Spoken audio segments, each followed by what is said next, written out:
Assalamualaikum warahmatullahi ta'ala wabarakatuh. Kali ini kita akan mengisahkan tentang seorang raja yang sangat soleh, yaitu Raja Zulkarnain.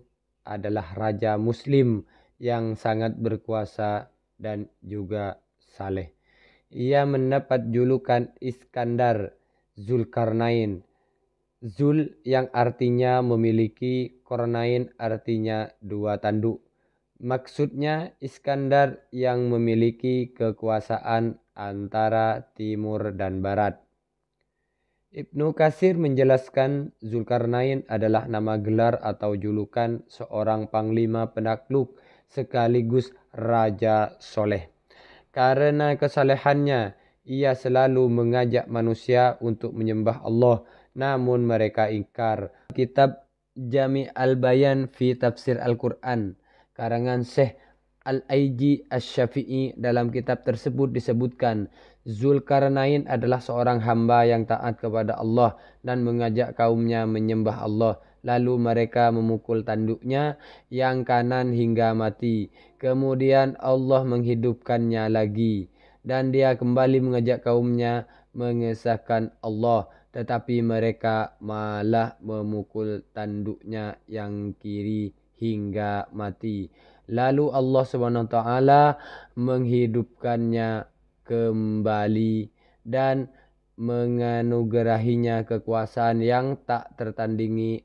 Oleh karena itu, ia dijuluki Zulkarnain. Zulkarnain adalah sosok hamba soleh yang dikaruniai kehebatan oleh Allah, sehingga dapat menjinakkan kaum perusak bernama Ya'juj dan Ma'juj.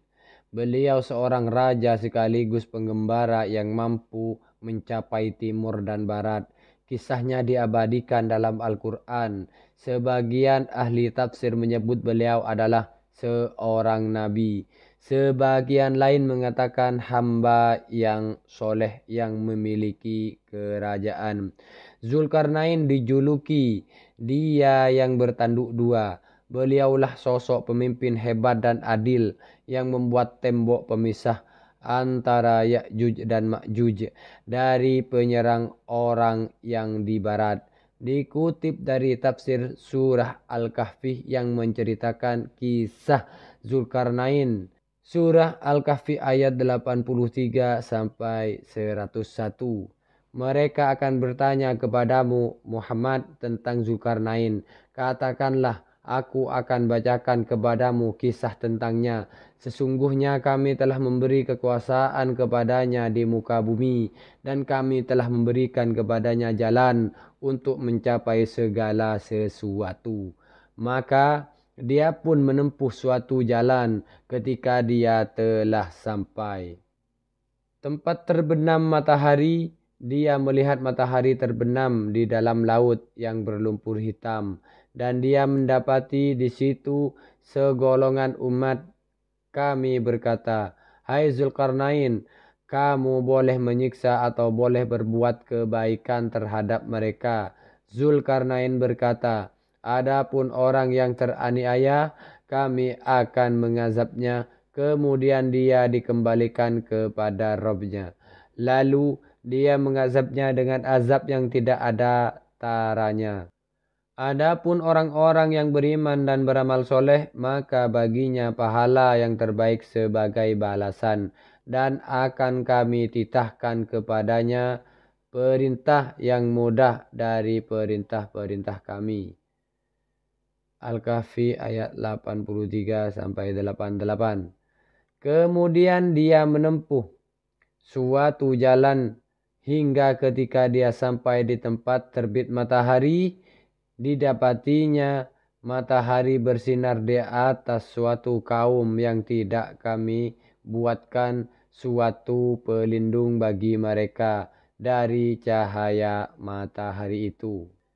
Demikianlah, dan sesungguhnya kami mengetahui segala sesuatu yang ada padanya. Kemudian dia menempuh suatu jalan hingga ketika ia sampai di antara dua gunung, didapatinya di belakang kedua gunung itu suatu kaum yang hampir tidak memahami pembicaraan. Mereka berkata, "Wahai Zulkarnain, sungguh Ya'juj dan Ma'juj itu makhluk yang berbuat kerusakan di muka bumi ini. Maka bolehkah kami membayarmu imbalan agar engkau membuatkan dinding penghalang antara kami dan mereka?"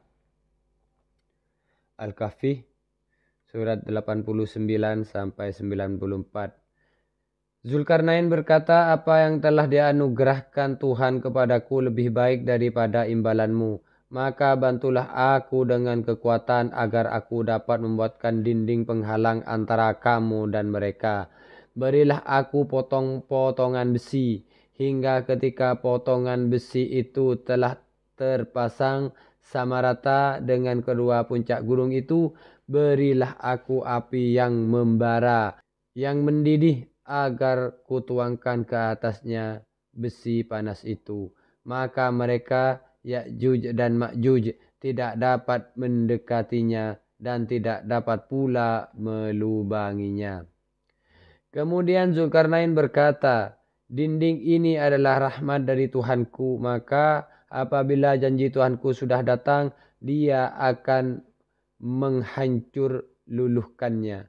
Dan janji Tuhanku itu benar, dan pada hari itu kami biarkan mereka Ya'juj dan Ma'juj berbaur antara satu dengan yang lain. Dan apabila sangkakala ditiup lagi, akan kami kumpulkan mereka semuanya. Dan kami perlihatkan neraka jahanam dengan jelas pada hari itu kepada orang kafir, yaitu orang yang mata hatinya dalam keadaan tertutup, tidak mampu memperhatikan tanda-tanda kebesaranku, dan mereka tidak sanggup mendengar." Sekian dulu untuk kisah kali ini, kurang lebihnya mohon maaf. Akhiran wallahul muwafiq ila aqwamit thoriq. Assalamualaikum warahmatullahi taala wabarakatuh.